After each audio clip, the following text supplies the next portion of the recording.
barimwo bari kugira gute, barimwo bari gusezera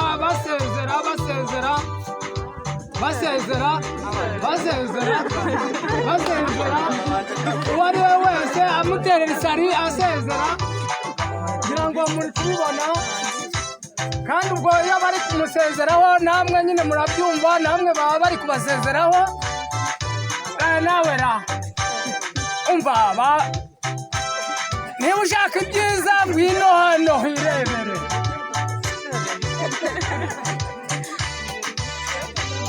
Ubanza bashakaga kwigumira hano, dore amasaha ni ikintu kibi. Ndabona ari byo. Uwo ni umutoza wa